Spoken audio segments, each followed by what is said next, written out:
Welcome to the Outdoor Biz Podcast, your home for inspiring conversations with outdoor insiders. Each week, author, speaker, adventurer, and outdoor industry veteran Rick Sayes talks in depth with iconic brand founders, sales and marketing pros, product designers, and industry rising stars. Listen in when Rick's guests offer actionable advice to land your ideal industry gig and grow your outdoor career. Catch us again when the conversation shifts to the hottest outdoor products, destinations, and the latest industry insights. And now, here's Rick. Welcome to episode 292 of the Outdoor Biz Podcast with Frank Cassidy from Funki Adventures. We talk about how Frank got into the Outdoor Adventure Biz, the early days of Funki Adventures, and some of the destinations they recommend, and plenty more. Brought to you this month by Grammarly. If you write as much as I do, it's nice to have a little backup with spelling and grammar, and my tool of choice is Grammarly. Their instant grammar checker corrects all grammar errors and enhances your writing. Visit ricksayes.com/grammarcheck and get signed up today. You can thank me later. That's ricksayes.com/grammarcheck. Hey, Frank, welcome to the show. Hey, Rick, thanks for having me on. Very excited to be here. Yeah, it's fun to talk to another San Diegan. I used to live down there. I taught at Camp Palomar, 6th grade camp, for a few years, so I'm very familiar with the San Diego backcountry. You have some great places to do trips. Yeah. Well, I can't call myself a San Diegan. I'm in blowing like 99% of the people here. So, but yes, it is a great place. I mean, it's.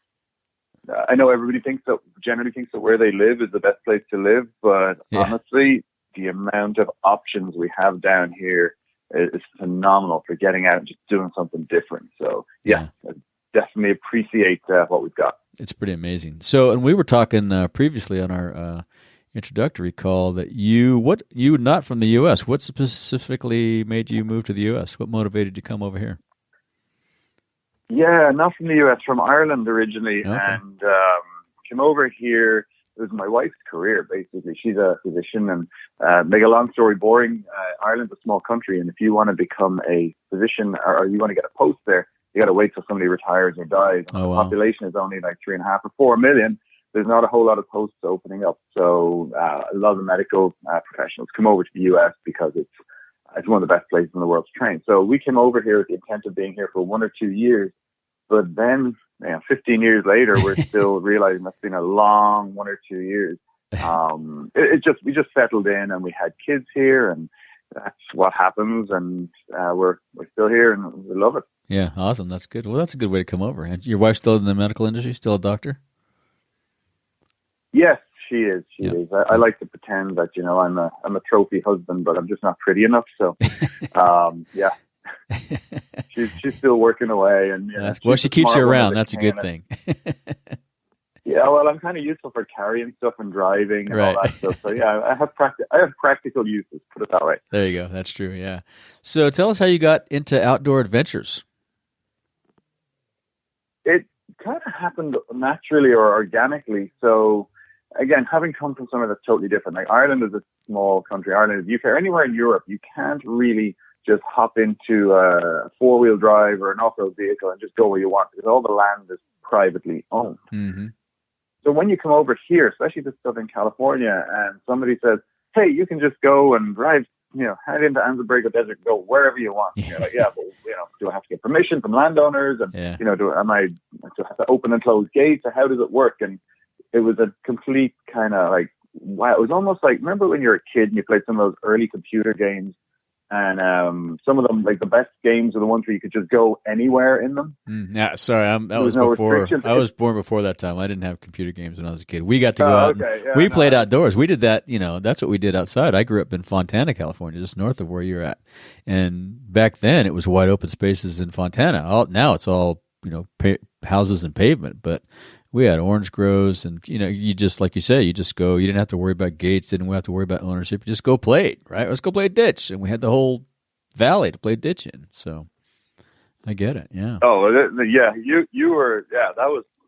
You were lucky, because again, in these other places, it's like when land is privately owned, it really restricts what you can do and where you can go. Yeah. So coming to like California, it was like I like to call it like the Disneyland of outdoor adventures, because there's just, you can go and experience anything and everything you want. Yeah. So what was happening was, as a foreign person living here, it was going to have an awful lot of people coming visiting, friends, family, all the rest. And they would say, okay, we're coming over, what can we do? And you'd be able to list all the usual things. Well, you can go to the beach and you can surf and blah, blah, blah. But started finding extra things for people to do. So I would give them had a Jeep, I'd give them the Jeep and say, here, there's some camping equipment in there. It's wintertime. Why don't you head into the desert for a night or two, go stargazing or head up to Joshua Tree or do something like that.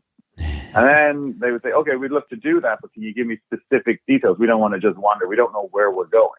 So I create a little trip plan for them. And it kind of grew from that, because people come back and their response was the same as mine had been when I first came over. They were like, I had no idea.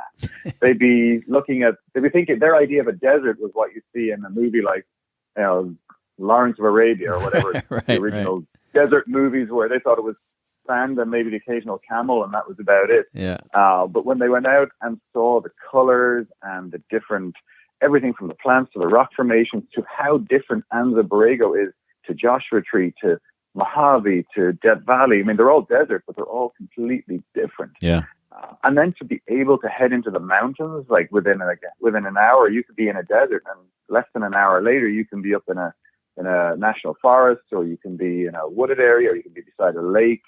And just that, all that combined, seeing the response of people coming back, having done that, I started realizing, hey, there's something to this. And that's pretty much what was the catalyst to start trying this and saying, hey, let's just see where it goes. There was no master plan to say, okay, we're going to be the most amazing outdoor adventure company in the US, and this is going to happen, and we're going to get millions in investment. It's not that type of thing at all. It's more about small, keep it personal, and make sure that every single person has a good time. So keep it simple at that. Yeah, and pretty organic. So you started it with friends and family. What was that process like? I mean, that was, you had a built-in customer base, and then it just grew organically from there. Walk us through that a little bit. The actual process of, did you rent your own vehicles? Did you rent vehicles to rent to them? What was that all like? You had to buy gear? Well, I was lucky enough to have like a Jeep Wrangler and all the gear already. So a lot of people coming over that were friends, I wasn't even renting it to them. I was like, here, take this and off you go. Nice. Just, go have fun and let me know what you find. And the process would be everybody that would come over, it would be different types of people. You might have a couple, or then you might have 2 or 3 friends who are coming over and they just want to do something different, or you might even have, a small family, totally different trips for every different type of group.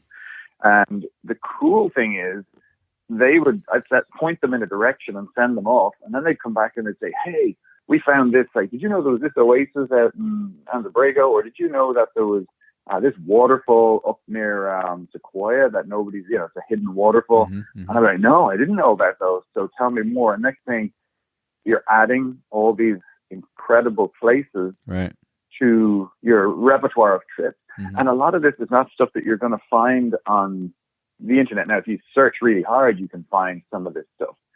But a lot of it was stuff that is just not on guidebooks, or it's not on your typical tourism advertisement or whatever. It's all, and I think they are the coolest places, because you go there and there's little to no other people there. There's camping spots, like the dispersed camping that very few people know about, or you need 4-wheel drive or high clearance to get to. They are they're the most valuable. Those are the special places.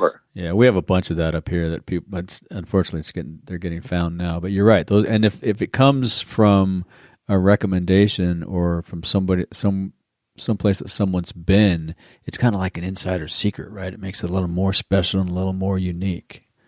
So that's pretty cool. Yeah, absolutely. And you're right. Those places are getting more and more popular. Yeah. Especially after the pandemic. Because, during the pandemic, people couldn't fly anywhere. So all of a sudden, people were on the internet and they had time, and they were researching and starting to share stuff on forums and all this kind of stuff.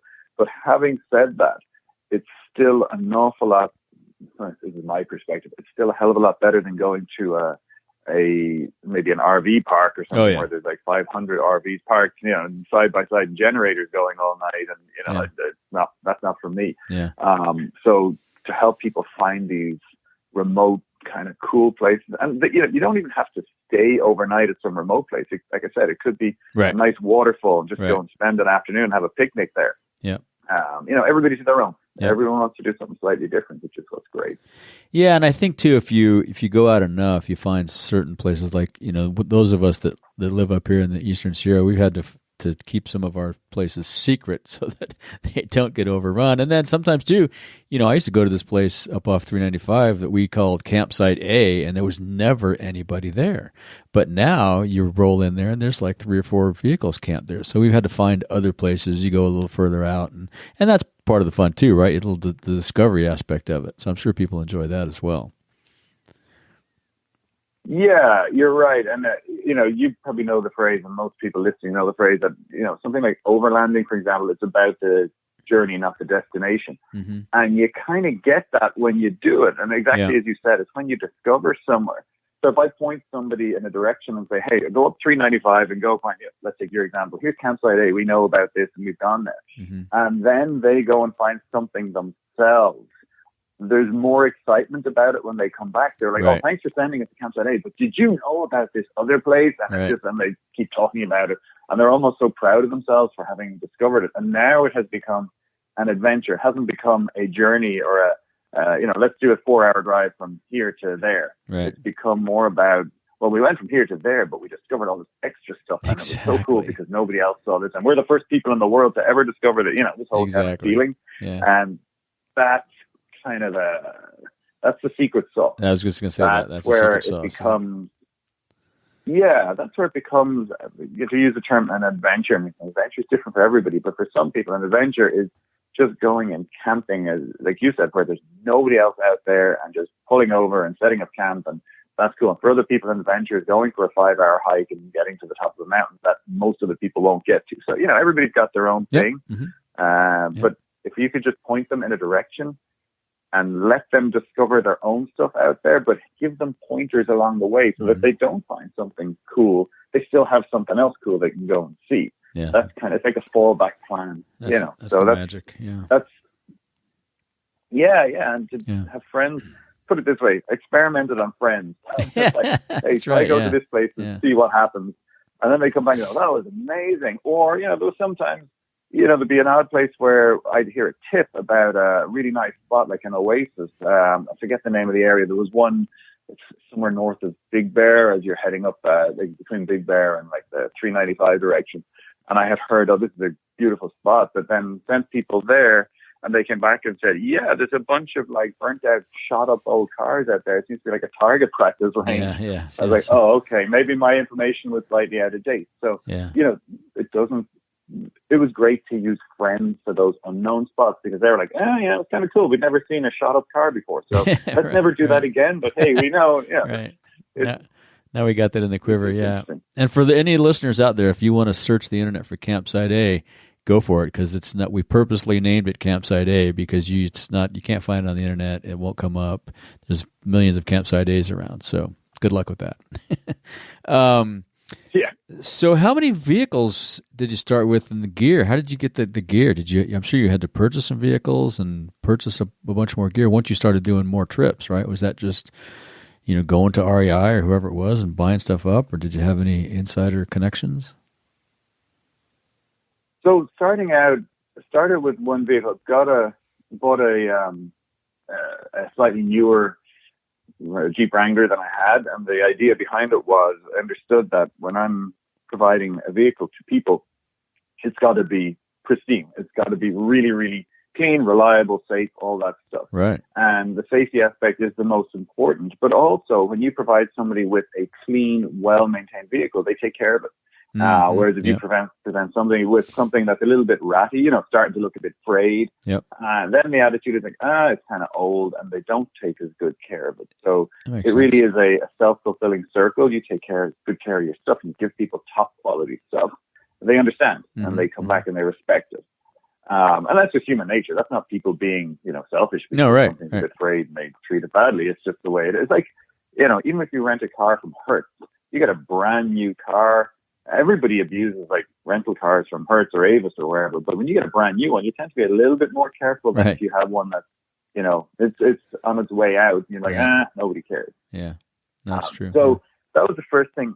Then for the equipment, so having my own equipment and all that stuff, I knew what worked and what didn't work. But when it came to things like rooftop tents, I wanted to get good quality stuff because I didn't want a customer to be out in, the top of a hill somewhere in Big Sur and they're trying to put up a tent in a windy evening and they can't figure it out because it's a soft shell and it's blowing everywhere or whatever. Yeah. So there's actually a local company in here in San Marcos, a company called, I should give them a shout out, it's Rhino Adventure Gear. There's a guy called Yost.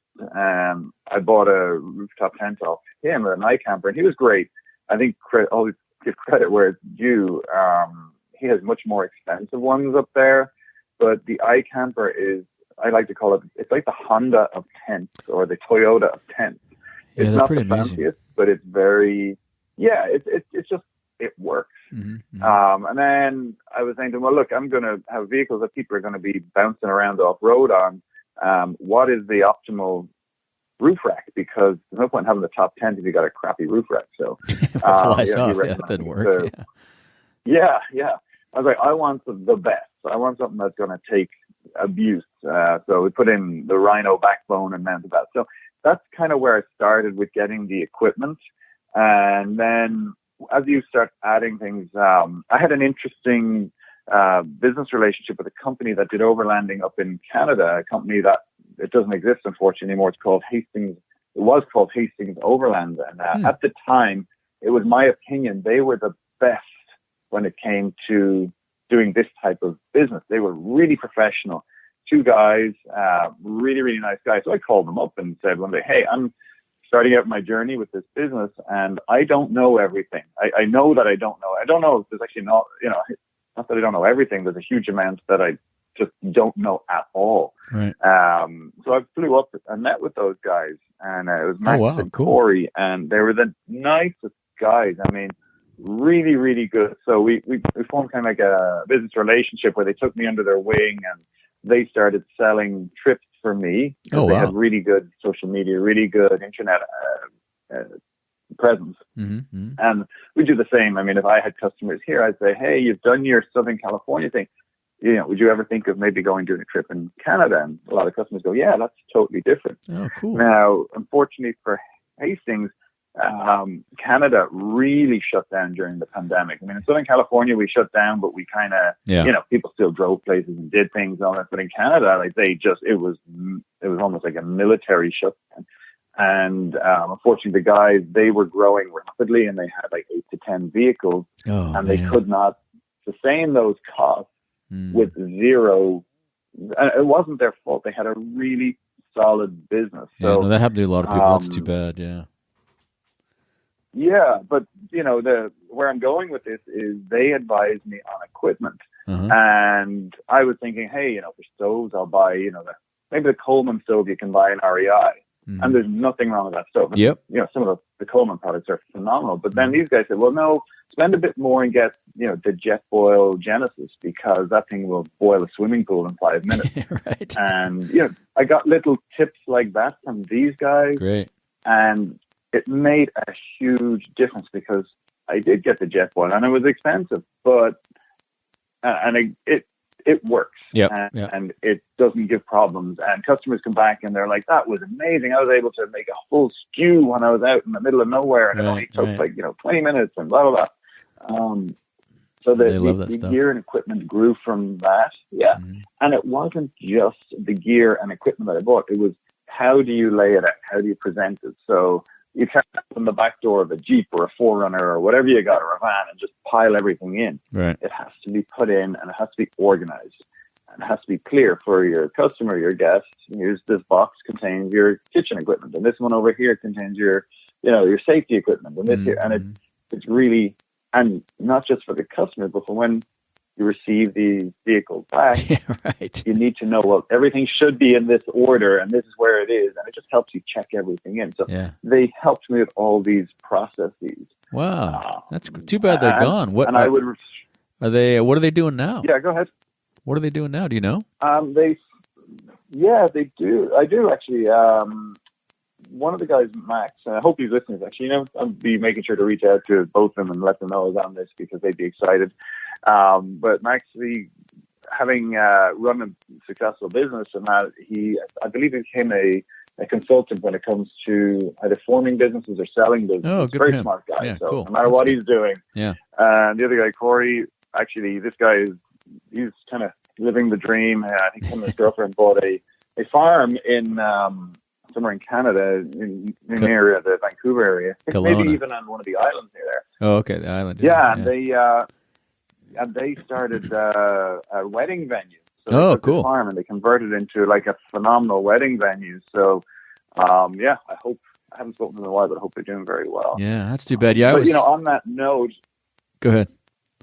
Sorry, on that note, I heard your podcast with Titus from Titus Adventure Company, and he struck me as, and I'll always give, where I think somebody's doing a good job, that guy's doing a phenomenal job. Yeah, seems like and I think he is now he's an equivalent of those guys. In Colorado. So, I think it's really cool to have people like that who are really making the industry professional. Yeah. Because everybody else, they raise the standard for everybody. So Well, and I think it's good for the consumer too, because they get a better experience and a better trip, and they learn how to do it right. Because that's the challenge we're seeing up here in the Eastern Sierra with all the more and more people coming up here to recreate and disperse camping, and a lot of them don't know. They haven't, they didn't come from someone who taught them or showed them or talked to them or even handed them a pamphlet on how to do it. They're just doing it, and it's kind of a mess. And I think it's incumbent on all of us that are in the space to help everybody, learn how to do it. Not necessarily learn how to do it because we want to tell you how to do it. We want you to learn how to do it because you'll have a better time if you do things this way and that way and so forth. And everybody will have a better time. So that's the plan. That's what we need to do. Yeah, absolutely. Yeah. So, that's key, because the last thing any of us want to do in the industry is, like you say, send people out and they just leave their trash behind, or they burn fires on the ground where they're not supposed to. So it only takes like 5 minutes, or like you say, a quick pamphlet, and you say everybody has a better time. So I totally agree with that. Yeah, that's what we're trying. Yeah. We're going to take a little break and give some love to our sponsor, Grammarly.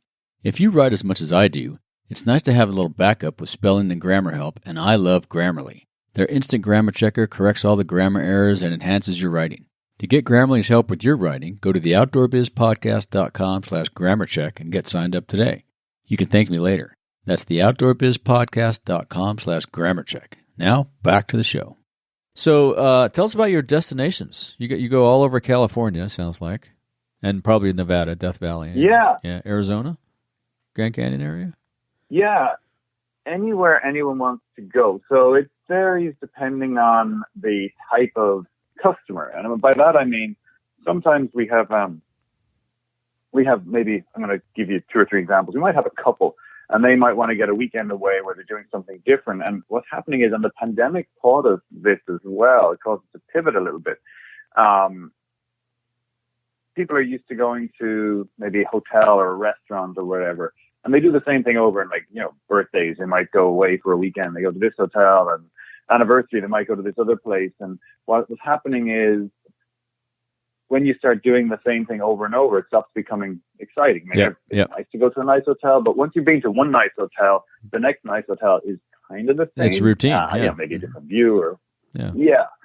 And I think there's a lot of individuals, especially like say couples or groups of friends, they're like, well, let's do something different. So when it's your spouse or your significant other or your friend's birthday or whatever it is, and you show up and say, I have now booked a trip where we're going to go away in a cool Jeep or a van or adventure van or whatever it is, and we're going to go up to the top of one of the mountains in Sequoia or something like that, and we're going to stay in this cool campground, and then after that we're going to go wine tasting a few days later, and we're going to do this. Now all of a sudden you've got this whole different. It's like, oh, that was really thoughtful. I can't believe you did something like that for me. That must be really hard to organize. So those destinations are going to be very different to the destinations for the bunch of guys or girls who get together and they're like, they want to go mountain biking. So they might need, say, an adventure van. So they want to be able to take 5 bikes or 6 bikes, and they want to have sleeping accommodation for, 4 or 5 people in the van, and they're going to bring a tent for 1 or 2 extra outside, and they need water and they need power, and they're going to go into the middle of nowhere. And again, it's opening up a whole new opportunity for those groups who may traditionally have gone in their own vehicle, and they might stay in an Airbnb. So you might go to, I'm going to make this up, you might go to Big Bear, and there's some great Airbnbs up there, great places to stay. And you stay there for 4 days, and you're just doing the same kind of trails, and, do the same thing. But when you have an opportunity to get into a van or a Jeep or whatever it is that's got all the equipment, you can go anywhere. Like day 1, you're in this area, and you do 6 trails there, and day 2, you go to a totally different area, and you now get this kind of variety. So that the hiking and the mountain biking crowd, again, even the beauty of Southern California, there's so many options. You can, wintertime, you can go to the desert. Summertime, you can go to the mountains. And we have such a great system of roads here that we have a lot of people head to Zion, and they head to Grand Canyon, and they might do a 7-day trip. And, you do a 7-day trip from San Diego, do a loop around there. You're actually not driving a whole ton each day, because you can break it up. There's so much cool stuff to do. Much more fun, more activity, Exactly. It's about enjoying every day rather than slogging and putting in an 8-hour straight shot. Nobody really enjoys that. So that sounds like a lot of customization. Walk us through the process when someone contacts you. Give us the Reader's Digest, the quick version of how that happens. They say, okay, I have me and 2 couples, and we want to go hiking and, bird watching, and where should we go? What do we do? What's that process like? Whatever the activity is, doesn't have to be that. That's a really good question. So typically, we get an email inquiry or the occasional phone call, or, however they contact. And what we try and do is we have a questionnaire on our website, and we direct people to the questionnaire. And it's a basic, it takes about 5 minutes to fill out. And it's like, how many in your group? Are you a family? Are you a group of buddies, or whatever that is? What type of things do you like to do? Do you like to do like gentle hiking or hardcore hiking? Do you like to do mountain biking? Do you like to do zip lining? Do you like to go to wineries? Do you like to go jet skiing on the ocean or paddle boarding on a lake? So we just try and hit all the high kind of level stuff, so we get a picture of what that individual or group wants to do. Yep, how adventurous they are. Based that's smart. On that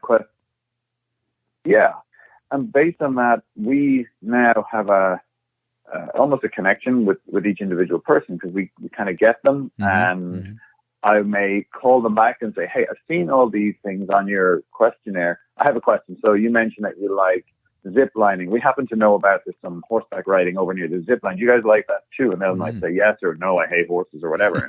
And now we've got more information. So we have there's a website here in California, San Diego, called Hidden San Diego. They also have one called Hidden California, and it's a wealth of information. They know all of the really cool spots in and around this area around California. So we'll work with them, with their tour guides, to build a custom plan for that customer or that guest based on the information they've given to us. And once it's built, we send it to them well in advance of their actual trip, so they can read through it. And it comes with a full PDF of all the details of where to go, what to do, the route, all the rest.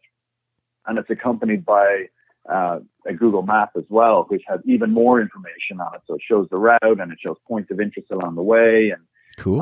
Hey, you're going to be turning off the blacktop and driving on the desert wash here while you're up here. Take a look out for this thing and blah, blah, blah, all that stuff. And then if that customer needs to, and they read through it, they can have a call with the tour guide and say, I noticed the following. Can you elaborate on this? Or, we were hoping to maybe try a little bit over this direction a little bit. And he will say, hey, if you're going north up this road, and you want to see something over to the west, here's 2 or 3 other things to think about or to see.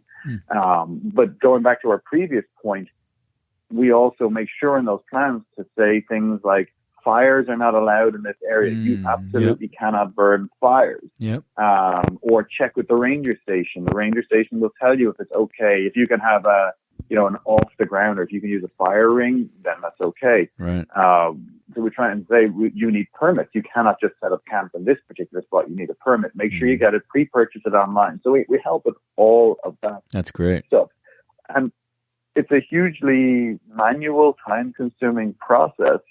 But that's okay, because when we do all that, we pretty much, you can't guarantee anything, but we get as close as we can to guaranteeing that we are sending our customer away with the best information for the best possible chance for them to have a really good trip. Yep. It's not a we're not pointing them in, southwest or northeast or wherever and say, head that way. And here's your car. See you later. See you Sunday.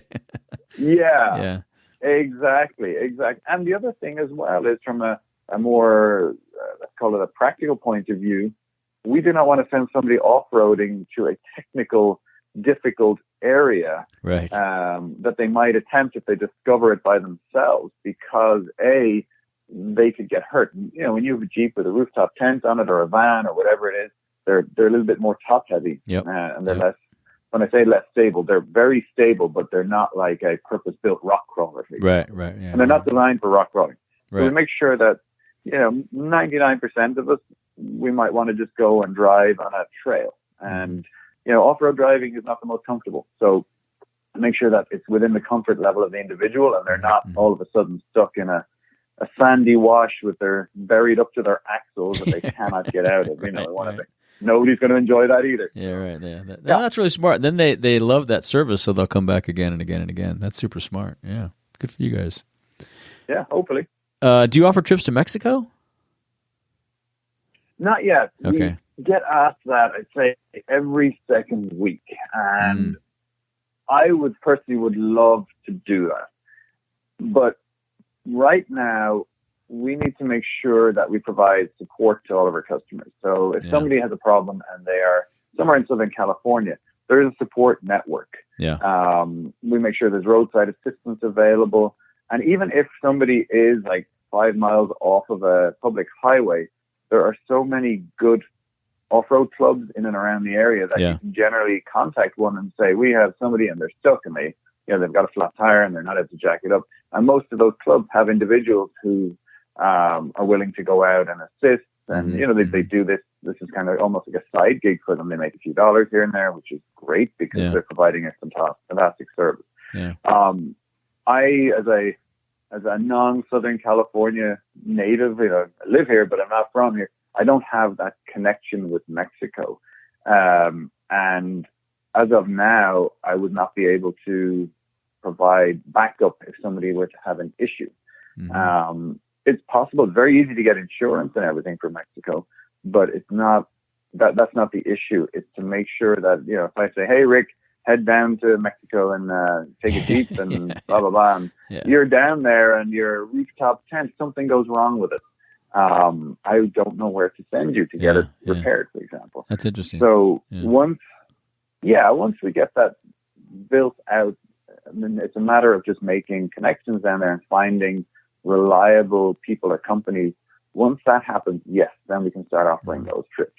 It's a different animal. I've been down there a bunch, on various trips and stuff. Yeah, it's pretty much you're on your own. You have to be self-sufficient. So, that's smart of you to take your time. Yeah, it's not fair to send somebody down there on the guise of, hey, you've got everything you need and everything's wonderful, because that's not accurate information. Stuff breaks. I think Mexico. Yeah, and if you know where you're going, you know how to use your common sense. It's safe down in Mexico. A lot of people are concerned, and yes, there are dangerous spots, but there's also dangerous spots in San Diego. Everywhere, exactly. Yeah, you name any city. But I don't have the knowledge or the ability to give people accurate information. So I will not do that. No, that's smart. But that will hopefully change over the coming year. So we'll get partners who will be able to assist us with that. Probably will. Yeah. What's the typical length of a trip? Do people typically go out for like a weekend, 3-4 days, or how's that work? It varies. So before the pandemic, most of our customers, in fact, were from other countries, from abroad. Oh, interesting. Typically Europe. Again, it goes back to what we were talking about earlier. You come from Europe, and where you're used to being fenced out of some good land, right? Because it's privately owned. You come over here, and it's like literally the Wild West. I mean, the stuff you see in movies. It can be Western movies. You can go to like places like Sedona and see all that cool backdrop that you see in all the Westerns. Or some people come over here because they want to see some of the deserts that Star Wars were filmed in. This kind of stuff. It's kind of, a lot of people like to come over here. We take it for granted when you live here. You're like, I know what that looks like. But when you come from somewhere else, it's like, wow. So those trips before the pandemic, those trips were like 7 days, sometimes a bit longer, maybe even a week and a half, 2 weeks. Mm-hmm. But then during the pandemic, what happened was we were like, okay, what are we going to do now? Because people can't fly in. And my biggest concern was, well, everybody in Southern California has a truck and camping gear. So who's going to want to, take ours? Yeah. And, my assumption, luckily, was completely wrong. Because the amount of people that started working with us to say, hey, we don't know how to camp. We don't know where to go. We need to get out of the house. Where can we go? What can we do? Yep. And we were perfect. And so many of them have become repeat customers and friends. In fact, it's great because it'd be crazy to spend money on a rig and equipment and all the rest to only, spend 99% of your time driving it to the supermarket and back. When it's kitted out to go out to the desert. So instead of people spending all that money, they can take something that we have and do a weekend. So people will do like 2 or 3 weekends, maybe over a summer, over a season. And they might do like 3 days. And that's perfect. You get out there, get to change the scene, recharge your batteries, get a little bit of nature and come back. Mm-hmm. Then you might have the group of friends, and they are going to take a trip that's going to be 5 to 7 days. And like I mentioned earlier, they might go to the Grand Canyon, or they might go to Zion or somewhere like that. And when you're covering those distances, you don't want to cram that into like 3 days, because you will be driving most of the time. A lot of driving. Days, so yeah, right. It's the typical. There's no real typical length. I could probably say if it's a couple, like a guy and a girl or whatever, they might typically go for like 4 days, 5 days, and take an easy trip and do all that. If it's a group of buddies go mountain biking, they might just go for a long weekend. Yeah. If it's a group of friends who want to just get away and they're taking this is their vacation for the year, they might go for a week and a half, 2 weeks. So that makes sense. Yeah, it all varies. Yeah, and we saw that too up here in the Eastern Sierra. A lot of folks, a lot of first-time campers, first-time overlanders, whatever you want to call them. They were all over the public lands, the dispersed camping areas and stuff, just packed. And it's good to see people getting out. I think that's great. It's like I say, we need to make sure that they're doing it in a way that's less impactful on their neighbors and the land. But a lot of them are coming up, and we're expecting a lot of them up here in summer and fall. How's your bookings looking this summer and fall? Actually, by the time this drops, summer will be over. So how are they looking this fall? Yeah, for the fall, it's still reasonably quiet. There's a number of, like I call the longer term bookings, where people are booking from, for like the 2 weeks. So naturally, we love those ones because it's a nice stretch. I mean, you only have to take the vehicle back and clean it and prep it and sanitize it. Yeah. Once for a 2 week trip, rather than do it 3 times for 2 or 3 weekends during that 2 weeks. Yeah. We do have, there's one, actually just got a booking from Italy, which is so great to see. It's so nice to see that people from abroad are starting to think about coming in again and visiting the U.S. and visiting, it doesn't matter where in the U.S. I don't care. Once people start coming back in, because it's such a great place to visit. We need people from abroad to come here and, spend their money and do their thing and just get the energy going again. Right. So, like, business can always be better, but I've learned never to panic, because if you just continue doing the right thing, it's like, before, when you and I were chatting earlier, before we started recording, it's like you doing the podcast. I mean, you don't start in day one and have, 5,000 people listening, become an overnight success. It takes it takes 4 or 5 years or 10 years to become an overnight success. Yeah. And, my attitude is very similar. It's like, let's continue. And all I care about is that every single customer comes back and gives a 5-star review in Google and has a good time. And it will grow naturally from that. Yeah. I know there are other, I know sometimes if you go to business school or whatever, it's all about, you got to leverage everything. You got to borrow money and you got to grow fast and you got to do that.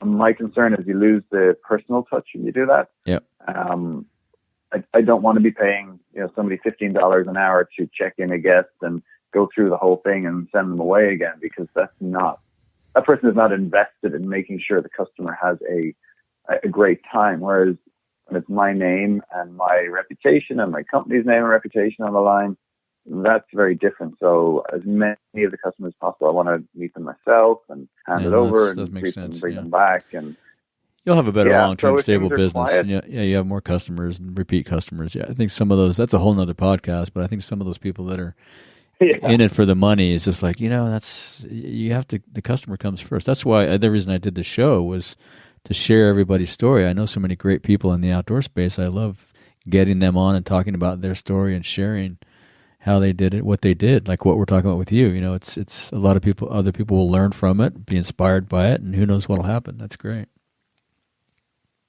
Yeah, I mean, a lot of people in the outdoor space have been doing the outdoor thing since they were kids, and they know it so well, and they know it backwards. And I'm not one of those people, but I do think that. So I'm at a disadvantage in one way because I don't have the huge amount of contacts that you might have or other people in the industry. But I do think I have an advantage in that I'm not a hardcore outdoor person, so I'm not providing people with hardcore plans and hardcore type equipment and all the rest. It's more about let's call it the light version. It's about the people who may not have done a whole lot of it before and making them comfortable.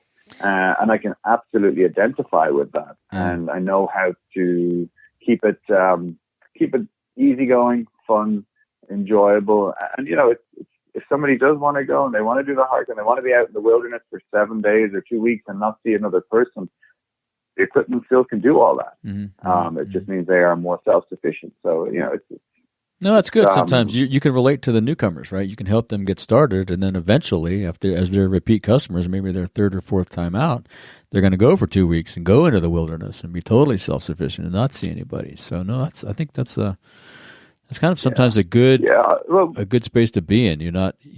Sometimes those of us that have been in it for so long, we know too much.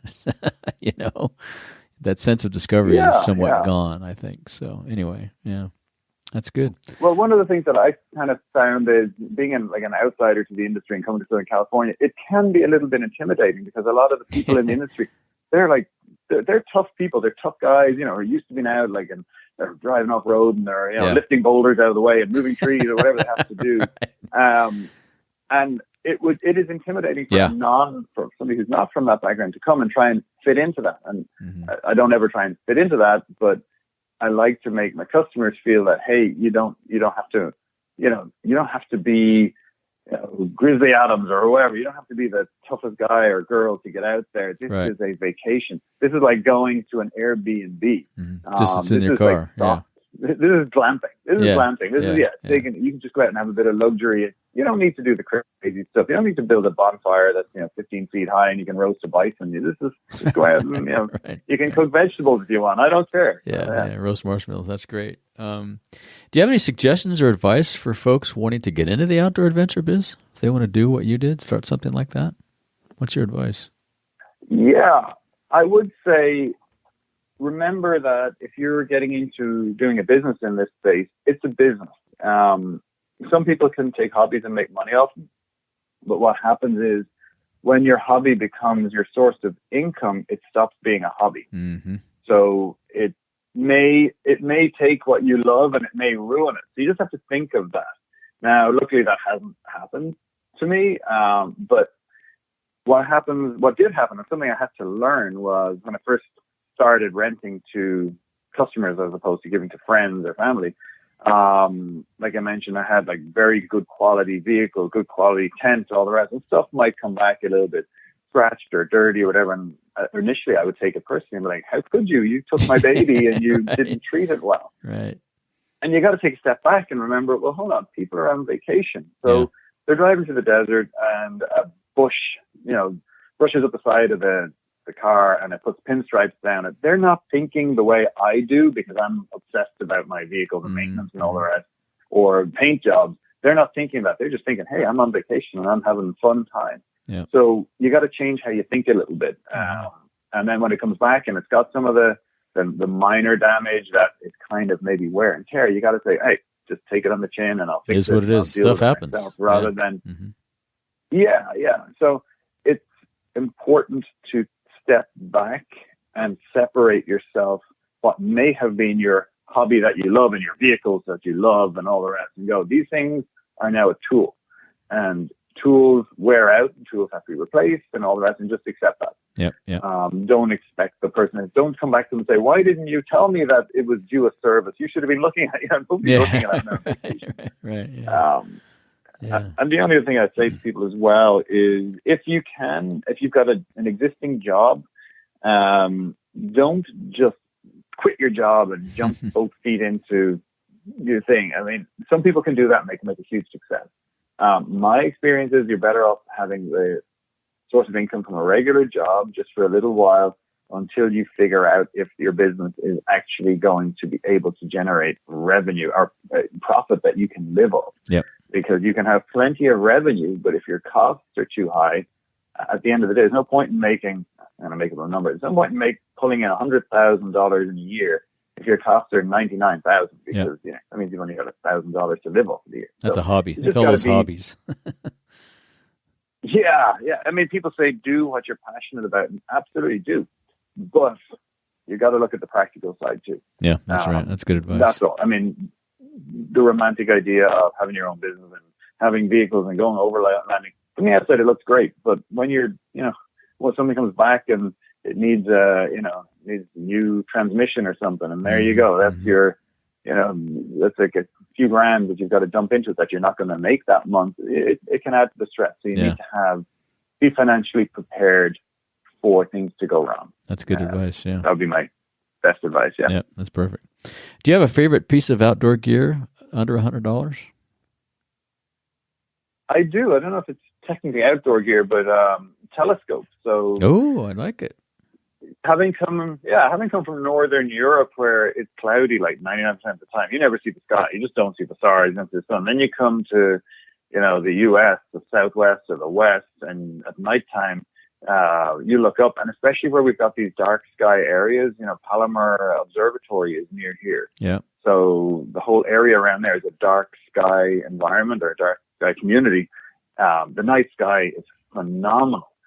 So when you're looking up, you're lying in your tent or you're lying in your rooftop tent and you're looking up and you see it, to have something like a telescope it's just really cool because you just get to explore that a little bit more, even just looking at the moon, because I'm not an astronomer, I don't know anything about it, but even just looking at the moon and seeing it crystal clear and getting a telescope and just seeing it a bit better, for me that adds to it, because my favorite part of camping is the fire at night, eating out at night, and then just the stillness at nighttime and just looking up at the sky. I love all that stuff. So, that's a good piece of gear. I don't think anybody's and enjoyable. Yeah, I don't think anybody's mentioned that. That's a good piece. Yeah, I like it. Yeah, we'll have to.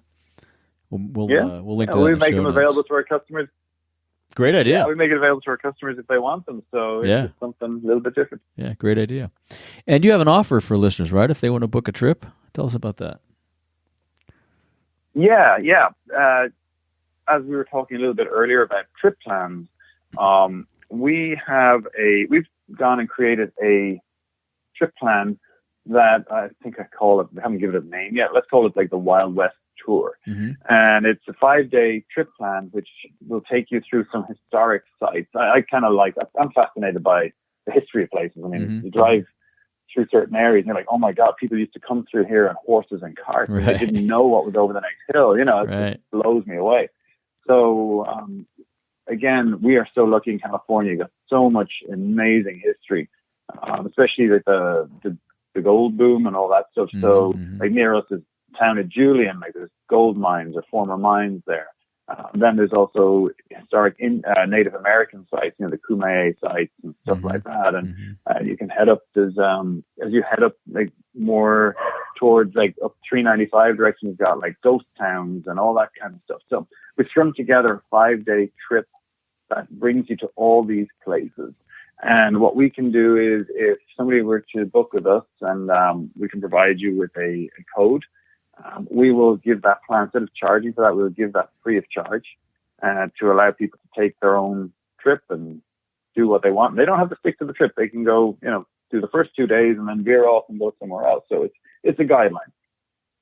And then what we'll also provide is a free upgrade as well. So typically we provide coolers, but if somebody wants to upgrade from a cooler to a fridge, we'll give that. Or if they say, well, I don't need the fridge, then give me the stargazing kit, which would be the telescope or whatever, we'll just give that. So we'll give a free upgrade with that, because we want everybody to go out there and just have an incredible time. That's what makes this job good. Yeah. When somebody comes back and they're like, oh, this was awesome. Yeah. Then you feel good about yourself. So that's cool. Anything we can add in to do that, we will do that. So if you were to go on this 5-day trip that takes you to some amazing Wild West California destinations and free gear upgrades, give them a call or book the trip online and use code ODBizWildWest. You'll have a great time. So as we wrap up here, is there anything else you'd like to say or ask of our listeners? I would say take your trip. It doesn't matter whether it's with us or somebody else, or if you want to, I don't care if you want to go diving in the ocean or a hot air balloon, or there's a trip that you were thinking about. I think what we've all learned from COVID is stuff changes and things can change overnight. So don't delay. Get out there. Do whatever it is you want to do, because you just don't know. And we have so many customers that gave us deposits back pre-COVID, like from abroad or wherever, and they still haven't had their trip. Oh, wow. And I feel so bad for those guys, because even now things are opening up in California. They want to fly in, but it's hard to get flights. They're expensive. They're still unknown. Yeah. So if you have an opportunity to do whatever it is, if you want to go to Disneyland, I don't care where it is, and you've never gone, you really want to go, just book it. Get it on the calendar, because if you keep saying, I must do that, it'll just get kicked down the road for another year. Just put it on your calendar, book it, go do it. I love that. Great advice. Yeah, that's. I think a lot of us have all these plans. Great, I forget there's a saying about that, but there's a lot of plans that never get activated. And I was talking to a guy from Ecuador. He said the same thing. He does motorcycle rentals down in Ecuador, and some guys planned this trip, a bunch of buddies, and they kept putting it off, and they put it off for so long, the guy ended up passing away, and he didn't get to go on his trip. So you never know what's going to happen. Just book it, go, and there'll be more trips in your future. So get out there. I love that. Exactly. Yep. And where can people find you if they want to follow up? Best place is our website. It's funkyadventures.com. That's spelled Funki, adventures.com. Okay. That's got plenty of information on there. If I could just revamp the website so it's new. There's a couple of things on there that are not ideal, but it's always going to be a work in progress. Yeah, they always are. You can also email me direct. Yeah. You can also email me directly, Frank at funkyadventures.com. And we're also on Instagram at Overland Funki Adventures. So just perfect. Keeping it to those ones. I'm not a social media guy, so I'd love to be on. We are on Facebook, but I'm not really driving it a whole lot, or Twitter or anything. So it's just just so much work and all that. It is, We're trying to stick to the basics. There you go. Well, we'll link to all that stuff in the show notes, and everybody can find you there. Well, Frank, it's been great learning about your business. I appreciate you coming on the show. Yeah, thank you so much, Rick. Really enjoyed it. It's great to chat about this. So I do appreciate the invite. Thank you. Yeah, we'll meet in person one day. Definitely. All right, thanks. Thank you for joining us on another episode of the Outdoor Biz Podcast. Be sure to visit our website, theoutdoorbizpodcast.com, where you'll find show notes with links to everything we talked about and more. Subscribe to the show on Apple Podcasts, Spotify, or wherever you get your podcasts so you'll never miss an episode. And while you're at it, if you found value in this show, we'd appreciate a rating on iTunes. Or spread the word and tell a friend about the show. That would really help us out too. Be sure to tune in every week And thanks again for listening to the Outdoor Biz Podcast with Rick Saez.